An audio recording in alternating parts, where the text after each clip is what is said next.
como, oye, ¿qué pasa si haces A y lo pruebas contra B, como si fuera una especie de competencia, como si fuera un torneo de tácticas? ¿O qué pasa si en el pricing haces A contra B, contra C, contra D? Para ti, ¿cuál es el ganador? Como intentar darle un toque un poco más creativo, menos técnico y menos, entre comillas, científico, a pesar de que haya que tener cierta rigurosidad científica para que las personas y principalmente los juniors se motiven a hacer este tipo.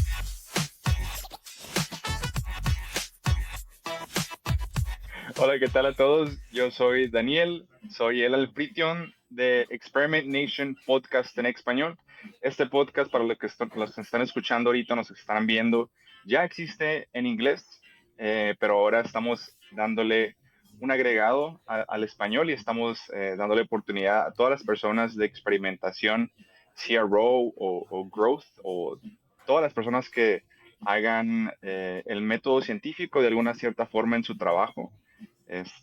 Los estamos invitando a que participen en el podcast y así poder crecer un poquito la comunidad habla hispana relación a estos temas. Y hoy tenemos un invitado, Juanse.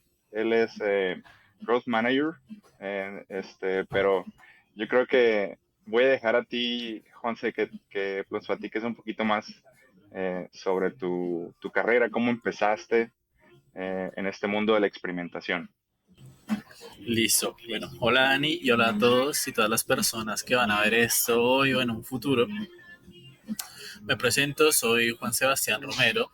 Como lo dice Dani, soy Growth Manager. Ya llevo alrededor de 7 años experimentando, creando, probando, principalmente en startups. He trabajado en startups de comida, fintech, healthtech, EdTech. He dado algunas clases en algunas universidades y me apasiona personalmente la experimentación por la libertad creativa que te da.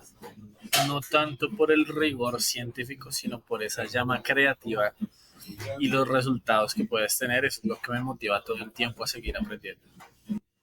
Qué cool, qué cool. Yo creo que estamos en la misma sintonía. ¿Y cómo empezaste dentro de este mundo de experimentación? Como muchos de los profesionales que hemos trabajado en startups de etapa temprana, diría que entré a la experimentación por obligación, porque al tener un entorno de bajo presupuesto para poder realizar las campañas de adquisición, retención o monetización de usuarios, necesitaba ingeniármelas para poder llegar a los resultados y a las metas esperadas, porque las metas que me pedían pegaban directamente en las rondas de inversión que en ese momento estaba levantando la compañía. Entonces realmente por curiosidad tenía que testear qué pasaba si usaba esta segmentación versus otra, este copy versus otro, si usaba una landing page versus otra landing page. Y así fue como me fui, como, como fui incursionando en todo este tema. Poquito a poquito, pero tu perfil cuando entraste al startup fue así como de que tú vas a hacer growth. ¿Tú tienes el perfil para hacer growth o empezaste con otro perfil y fue así como de que estamos queriendo abrir esta posición y no sé quién se anima o cómo estuvo la onda? Me acuerdo mucho que entré a esa startup, se llamaba En la U o Comida en la U en ese entonces, y estaba siendo acelerada por Rockstar. Entonces fui a las oficinas de Rockstar y los únicos colaboradores de la compañía eran los tres founders, donde Ok. sabían que necesitaban una especie de asistente, analista o alguien de marketing, y yo Ajá. encajé afortunadamente en ese rol, Alguien quisiera pero todo. literalmente un Sí, casi, full, casi. Pues sí, es que en una tengo una startup, persona. perdón, que te interrumpa, me imagino que en una startup todo el mundo hace poquito de todo, ¿no? Sí, la verdad es lo que me gusta que como pues yo soy un amante del fútbol, diría que soy muy guardiolista, como Ok. fiel fanático de Guardiola, y en las startups todos los miembros del equipo podemos hacer diferentes posiciones y eso es lo que me encanta de las startups. Ok, Qué cool. Y entonces, en aquel estabas, los tres founders se acercaron contigo y fue así como de que tú encajabas ese perfil y, Sí, y ya después empezaste a estudiar sobre experimentación, tomaste algunos cursos, ya tenían la plataforma con la que iban a hacer A/B testings o tenían, ¿cómo estaban midiendo al inicio de esta parte de cuando estaba creciendo la startup? en ese entonces yo todavía era muy junior, diría que Ujú. tenía 6 meses de experiencia. Y dos cosas fueron las que me abrieron el camino, primero en el análisis de datos, posteriormente experimentación y segundo en el camino del growth. Y fue que al segundo día de haber entrado a la startup, llegó a mis manos o a mi computador, por decirlo así, diría que el santo grial o la biblia de growth que tenía Rockstar o las startups de la comunidad Rockstar en ese año, eso fue Mm, ujú. 2017, 2018, no me acuerdo bien, donde había más o menos 50 documentos, artículos, PDFs que resumían o que profundizaban bastante en lo que era adquisición, monetización, retención, growth como sistema general, Ok. testeos de Google Analytics y después otra como revelación que tuve en mi carrera en ese momento fue también, y se lo agradezco mucho, aunque nunca haya hablado con él, asistir a una clase con Luis Betancourt, que es un profesional de los más cracks que hay acá en Colombia, en todo el tema de SEO y Google Ads, el cual me explicó a profundidad, o nos explicó a profundidad cómo utilizar Google Analytics y cómo medir puntualmente los esfuerzos que estábamos haciendo en la Ujú. aplicación y en nuestro sitio web. Y a partir de ahí, ya una vez entendí cómo podía medir y que medir era tan importante, para mí cambió todo el panorama. Y ese es como uno de los pequeños inicios que tuve en Ok, en todo este pero proyecto. en aquel entonces, es que yo la verdad es que estaba escuchando, yo vengo mucho de esta parte del CRO, Conversion Rate Optimization, y yo creo que, no sé, pero a lo mejor la industria y dentro del marketing tienen como que una percepción de que el CRO es solamente enfocado como para una landing page, que es, o sea, la verdad es que es correcto, pero siento yo que es muchísimo más que eso. El CRO es realmente como embeber la experimentación dentro de una empresa, ¿no? Y cuando escucho growth, también antes, cuando hablabas esta parte de marketing también, estabas haciendo SEO, ¿no? O sea, como growth, también tenías que hacer SEO, paid media, advertising y todo eso, ¿no? Me imagino. Sí, total. Diría que afortunadamente tuve la oportunidad de convertirme en un generalista, alguien que conoce las diferentes herramientas tácticas que hay dentro del espectro del marketing digital. Y eso te da unas bases muy concretas para que cuando quieras desarrollar estrategias de growth puedas saber dónde atacar, cómo atacar, cuánto presupuesto y qué usar. Porque muchas Ok. veces he visto algunos, y no sé si lo has visto, algunos. Hola, mi nombre es Daniel y soy el anfitrión de entrevistas con experimentadores en español. Si te gustó nuestro contenido, por favor suscríbete y activa la campanita de notificaciones. Nos ayudaría muchísimo. Ahora, volvamos al episodio. Profesionales que tienen muy claro la teoría del growth, pero muchas veces se queda solo en la teoría y ejecutarla les cuesta un poco. Ok. Entonces, digamos que también dentro de la estrategia de growth está esta parte que tienes que ser generalista, ¿no? Pero ¿cuál sería como la parte en la cual te tienes que como especializar dentro del growth? Uf, buena pregunta. Diría que personalmente hablando, diría que depende de la empresa en la que estés, ¿sabes? Ok. Porque hay empresas que le prestan mucho más atención a todo el tema de experimentación. Hay otras empresas que inclusive no han definido bien el rol de growth dentro de sus compañías. Otras empresas que lo enfocan mucho más a, aunque siempre está la experimentación, a desarrollar puntualmente estrategias de adquisición, en otras empresas adquisición y retención de usuarios. Para mí es un depende de la industria y de la empresa principalmente. Sí, claro, también depende. También me imagino o sea, estaría como que bien complicado hacer algo de growth en un lugar en donde no hay mucho tráfico. Eh, entonces me imagino que ahí la empresa o la startup se encuentra como que en otra etapa, ¿no? A lo mejor en una etapa de dar a conocer o darse a conocer, ¿no? A los posibles clientes para, ¿cómo se llama? Para obviamente después, eh, siento yo que empezar a hacer todo ese tema de experimentación, porque acá en CRO, pues realmente es que si no tenemos una página con buen tráfico o un sitio web con un buen tráfico, un tráfico alto me refiero, no, pues no valdría la pena hacer experimentos con 10 11 usuarios o visitantes que estén entrando a la semana, ¿no? Entonces sí es bastante complicado. Ahí pues podría entrar una estrategia de paid ads también, como de awareness, tal vez.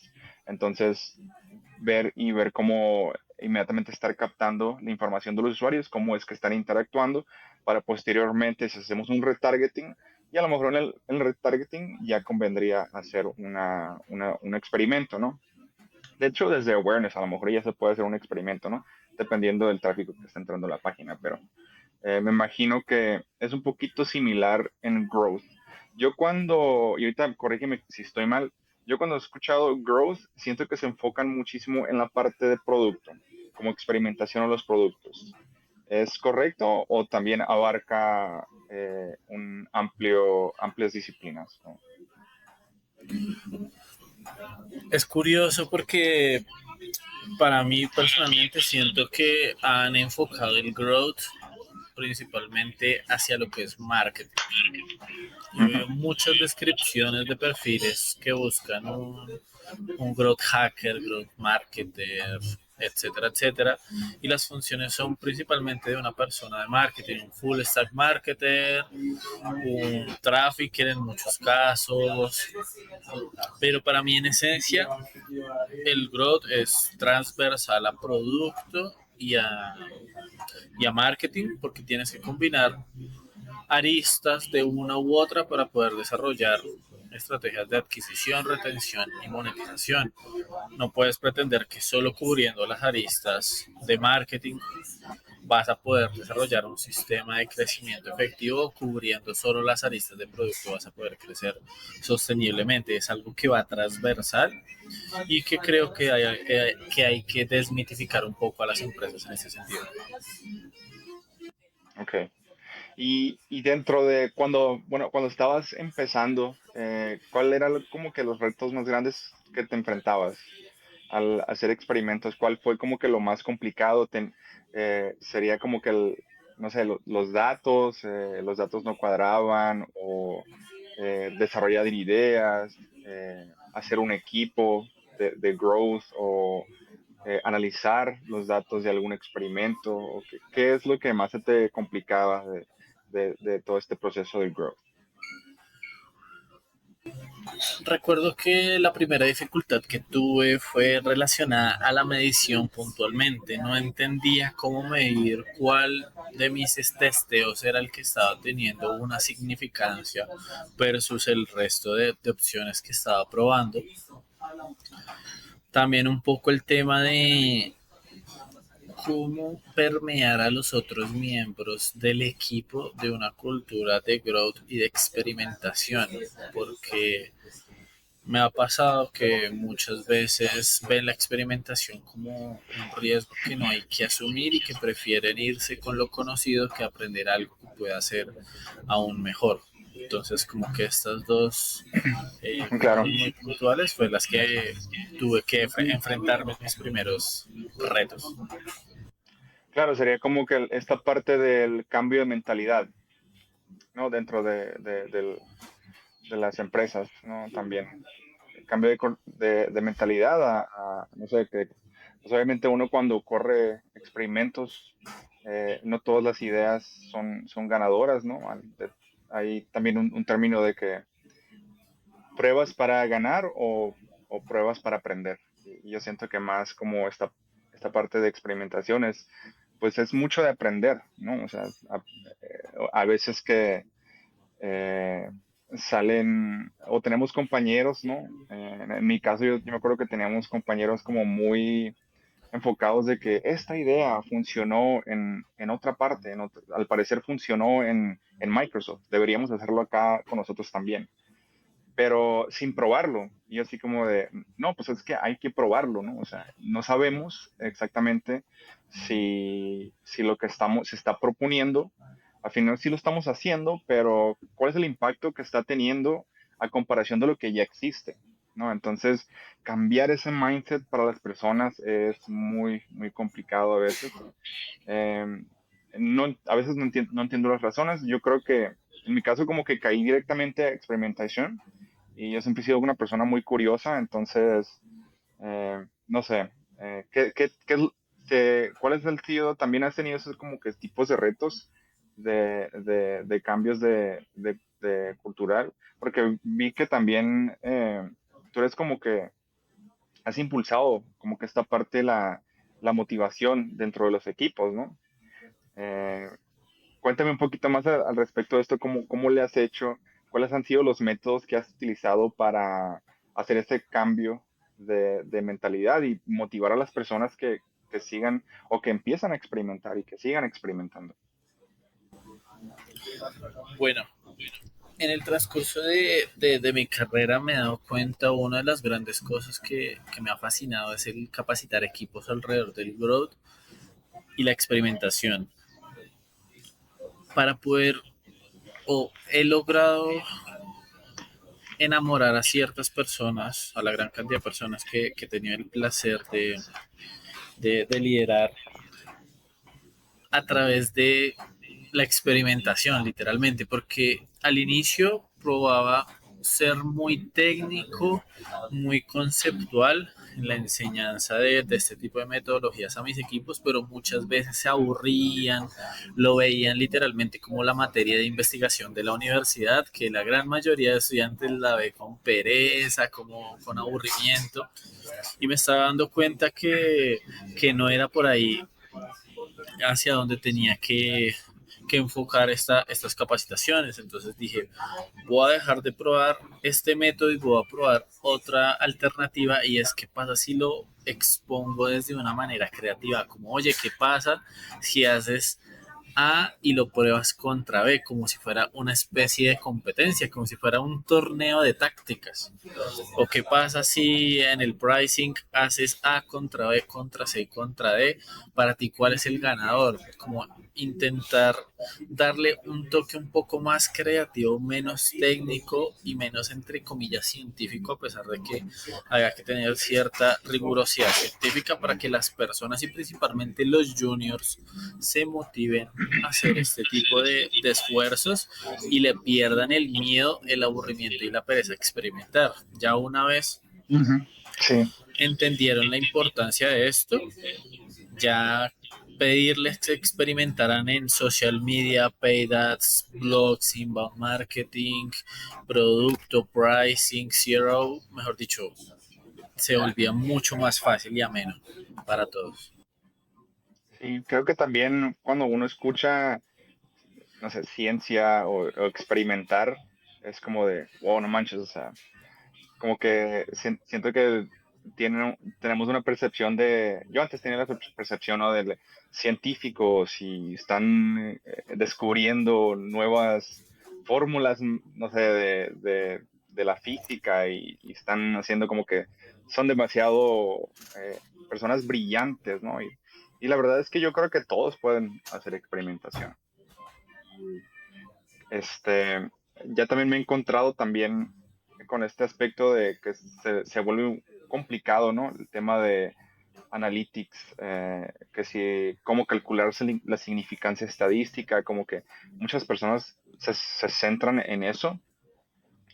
Y yo les digo, miren, esto es un poquito más como que de aprendizaje, ¿no? Vamos aprendiendo, porque ya hay muchas herramientas que te dicen cuando tu experimento llegó a significancia estadística, ¿no? Sí, previo a eso, pues obviamente se tiene que hacer una estimación de cuánto tráfico se necesita, ¿no? Para llegar a esa significancia estadística y tener un estimado de cuándo o cuántos días nos va a tomar llegar a significancia estadística. Pero afortunadamente uno ya no lo tiene que hacer manual, ¿no? O sea, uno ya no tiene que sacar el papel y la pluma y hacerlo. Ya existen muchas calculadoras en Internet que te pueden ayudar a calcular la significancia estadística, ¿no? Dependiendo del tráfico y el actual conversion rate que existe.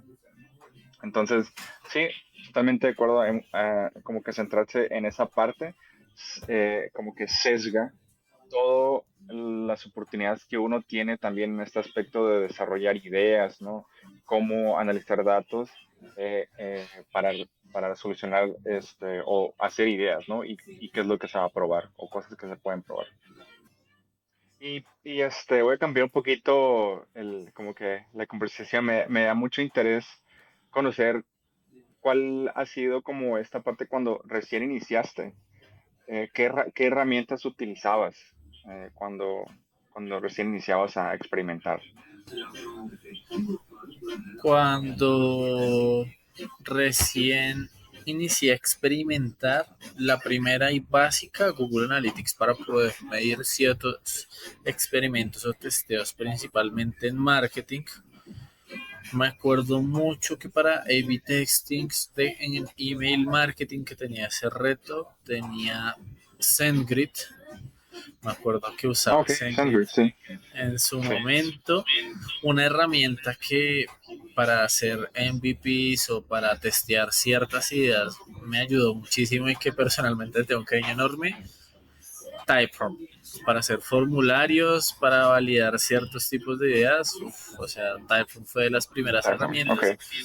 Y en su momento tuve HubSpot también para poder hacer diversos tipos de automatizaciones, testear diversos tipos de campañas. oh, qué cool. Y bueno, bueno, afortunadamente ahorita ya no tenemos Google Optimize, pero con Google Analytics, ¿no? Se puede hacer eso. Sí, total. Yo nunca lo usé, pero sí sí como que lo implementé en algunas páginas. Pero como ya teníamos el script de otra herramienta que utilizábamos, el Optimizely, y aparte, bueno, yo vengo de un mundo corporativo donde se necesita como que mucho buy-in para como ese tipo de cosas. Entonces, Google Optimize nunca lo utilicé, pero sí utilizaba Optimizely en aquel entonces. Y después nos cambiamos a Adobe Target. Entonces, pero a mí siempre me tocó experimentar en la web. Nunca, nunca como en emails o correos electrónicos o en ads o es- este, y demás. ¿Te ha tocado experimentar en otros canales que no sean la web, email o ads? Mm, Me ha tocado testear en canal offline, en presencial. Cuando me refiero Ok, a presencial es que en su momento en la startup donde trabajaba, uno de los sistemas de adquisición de usuarios era contratar una serie de personas con un incentivo, llámese un dulce, llámese algún regalo, e ir a capturar los datos o ir a dárselos a los estudiantes de las universidades para poder registrarlos como usuarios, ujú, explicándoles mucho la oferta de valor del producto que en ese momento está.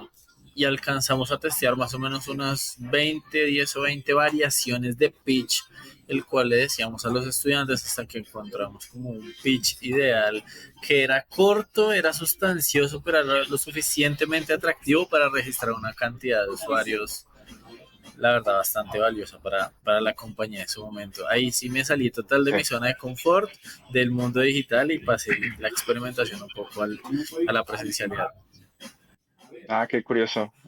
Yo no lo había visto como de esa parte, pero sí se me hace bien interesante cómo fueron cambiándole el pitch, ¿no? Me imagino, para los registros y ver qué pitch era el que más se registraban. Eso está Total. bastante interesante. Porque yo he escuchado que hay personas que han hecho experimentos ¿cómo se llama? Como la parte de backend también, no tanto tan visual. Y también como que push notifications. ¿Qué más? Sí, creo que son los algunos que he escuchado. Sí, total.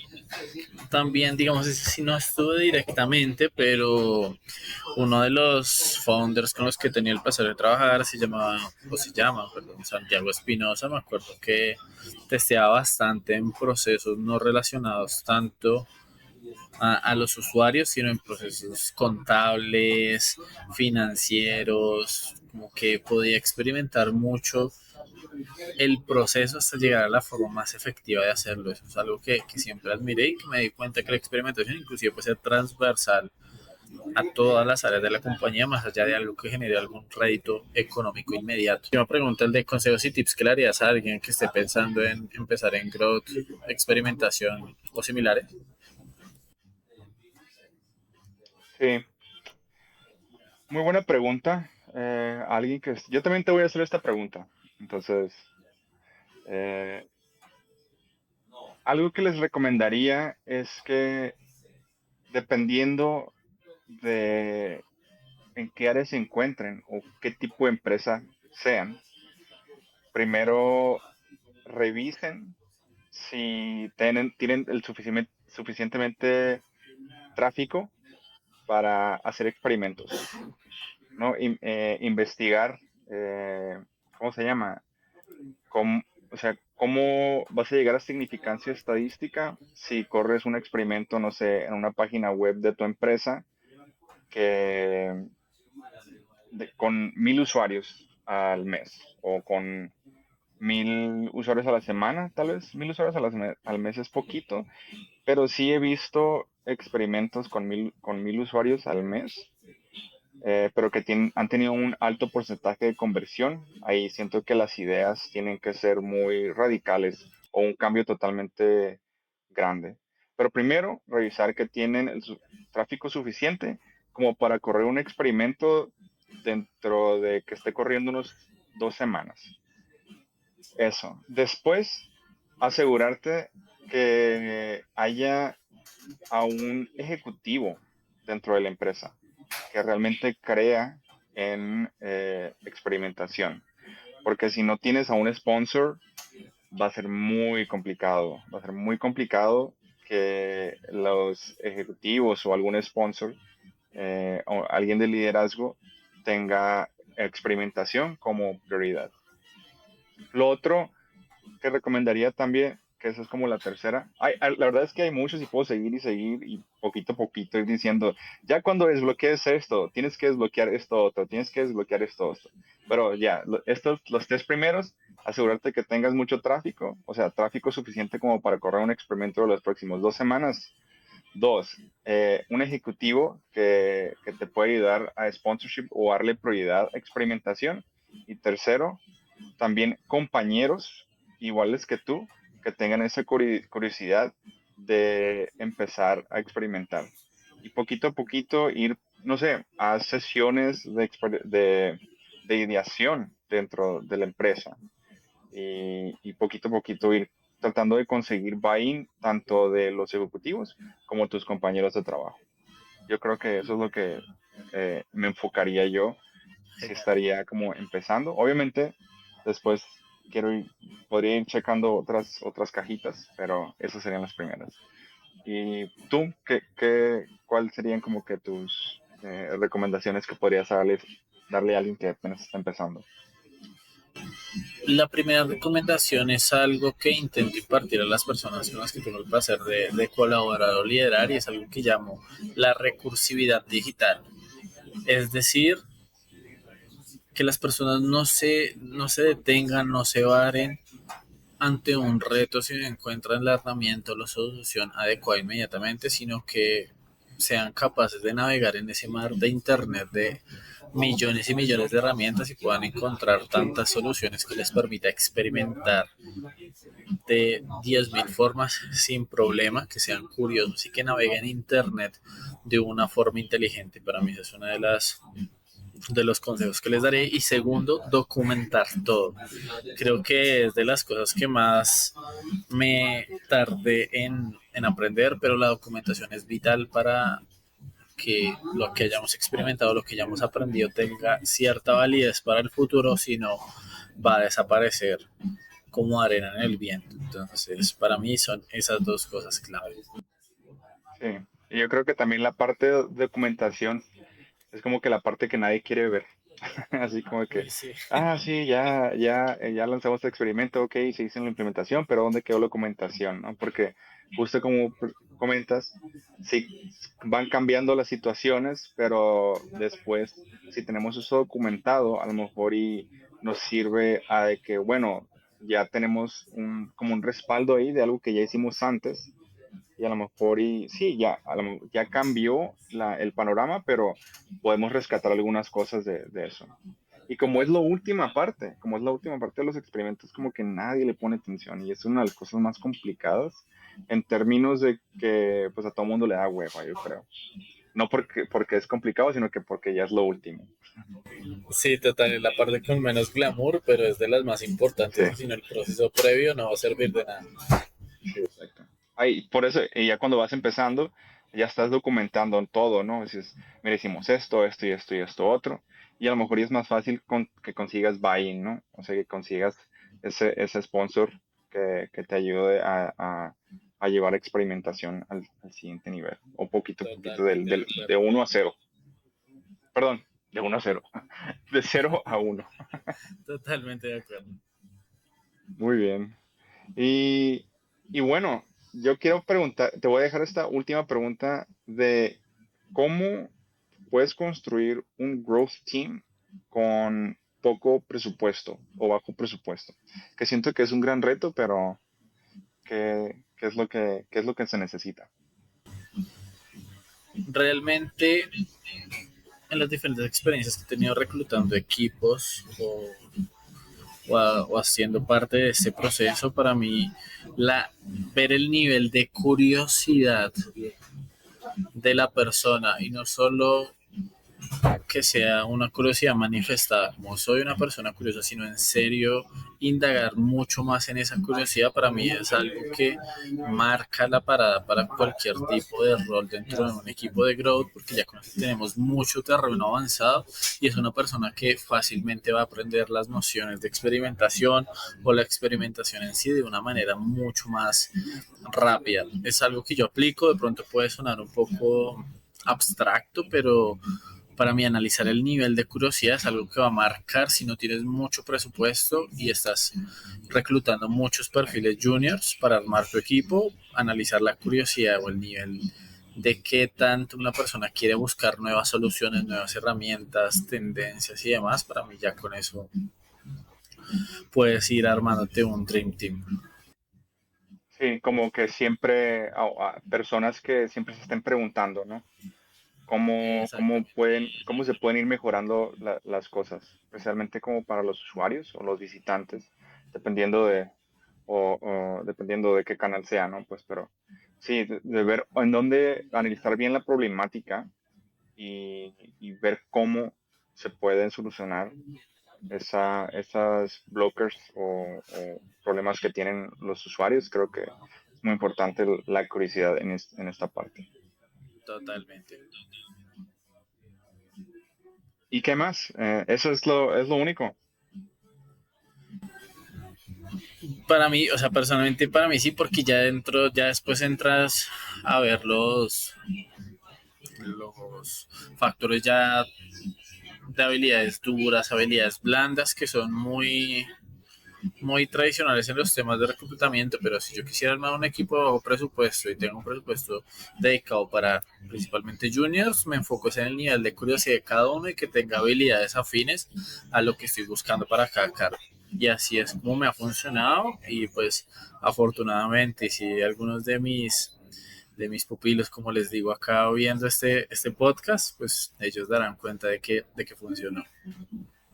Muy bien, perfecto. Sí, a mí también, yo la verdad, pues nunca he construido un equipo de growth con poco presupuesto. Eh, pero me imagino que va a ser un reto muy grande. Eh, pues bueno, Juanse, yo creo que ya llegamos al final de este episodio. Te quiero agradecer, ¿no? Por este tiempo que estuviste aquí compartiendo el conocimiento con la comunidad. Y pues yo siento que todavía falta muchísimo para que la comunidad habla hispana crezca con relación a todos estos temas y poco a poco ir evolucionando. Entonces, gracias por esta aportación también. ¿Y alguna otra cosa que quieras comentar antes de cerrar la sesión? ¿Dónde te pueden encontrar las personas que nos están escuchando? ¿Tienes ahí, no sé, todas las redes sociales o eventualmente tienes una? ¿O dónde te gusta que te sigan? Eh, Pues si me puedes seguir en Instagram y me vuelvo un influencer. No, mentiras. Es broma, es broma. en tu canal de YouTube, ¿tienes un canal de YouTube? No pueden encontrarme en LinkedIn como Juan Sebastián Romero o en Instagram como soy Juan C. Romero. De pronto, una apreciación final y es que más allá de la experimentación en entornos laborales, experimenten en sus vidas, de la chance a la vida de ser experimentada, de aprender nuevas cosas, tal vez nada relacionadas, que eso la verdad contribuye bastante y le da a uno a las creativas que no se pueden imaginar. Muy bien, excelente, Juanse. Pues muchas gracias. No, gracias a ti y a todos ustedes los que nos van a ver. Claro. Hola, mi nombre es Daniel y soy el anfitrión de entrevistas con experimentadores en español. Si te gustó nuestro contenido, por favor suscríbete y activa la campanita de notificaciones. Nos ayudaría muchísimo. Ahora, volvamos al episodio.